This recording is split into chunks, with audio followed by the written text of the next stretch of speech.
Agrigento, alla Palazzo Filippini, nella sala Giambecchina, si è svolta una conferenza stampa a consuntivo della festa del Mandorlo in Fiore, in presenza del sindaco Firetto e del direttore del Parco dei Templi Giuseppe Parello.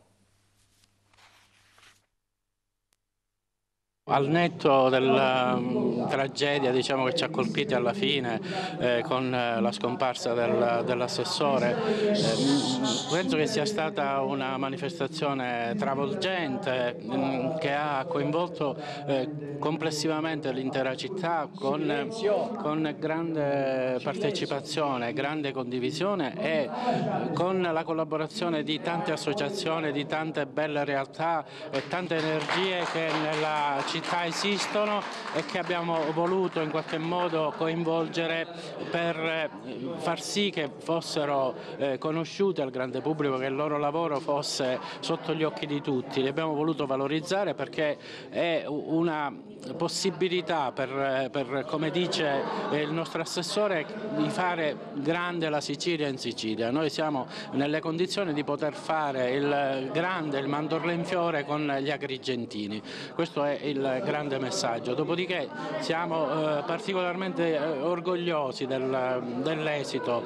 dell'organizzazione che è stata ineccepibile sul piano della spettacolarità, della composizione dei gruppi, della proposta culturale, che è stata variamente articolata, che ha spaziato dalla tradizione più pura siciliana all'arte contemporanea in un racconto di incontro di comunità che si è realizzato attraverso varie esperienze, non ultima quella delle scuole che sono state coinvolte con il progetto Adotta un Patrimonio e che ha costituito la possibilità di un rapporto diretto fra i gruppi e la nostra comunità, in questo caso quella scolastica. Noi crediamo che ci siano le basi perché il Mandorlo in Fiore si affermi ulteriormente su una base solida, abbiamo collaudata negli anni, è un format forte, un format che ha autorevolezza anche. Appuntamento al prossimo 28 febbraio del 2020 per la 75esima edizione. Sì. Abbiamo già col sindaco stabilito le date, il format è questo. Nel 2020 ci sarà un racconto legato alla fondazione della città, quindi una connessione con le manifestazioni di Agrigento 2020. Il Mandorlo in Fiore racconterà, si collegherà con le nazioni che hanno avuto nella storia relazioni intense con la città di Agrigento nel corso dei 2600 anni della sua storia. Il bilancio è nei numeri che sono stati offerti in termini di crescita, di presenze e anche di entità delle manifestazioni che sono state fatte. Mi pare che il trend medio è di crescita del 25%, sui numeri di presenza in città siamo molto oltre il 30% di crescita rispetto all'anno scorso,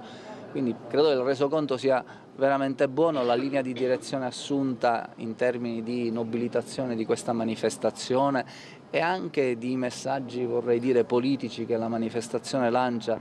sia andata nel verso giusto.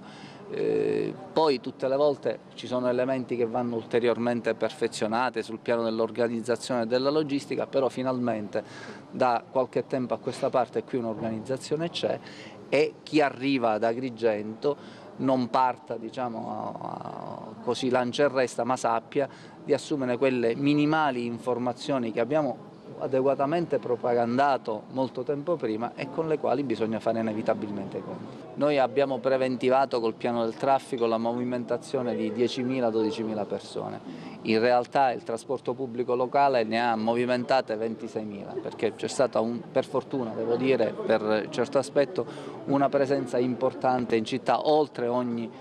rosea aspettativa,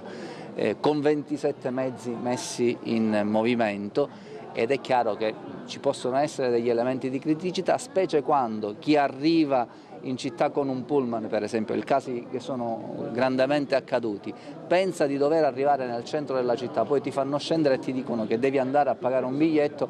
e molti hanno mugugnato, non volevano fare le file, e qualcuno ha aggredito anche la cassiera che ha dovuto ricorrere alle cure del pronto soccorso. Credo che siccome questo tipo di organizzazione non era mai stata messa in piedi e anche le ditte che hanno organizzato i trasporti da fuori a Agrigento non conoscevano questa organizzazione. Mi auguro che i prossimi anni possano arrivare in città più organizzati.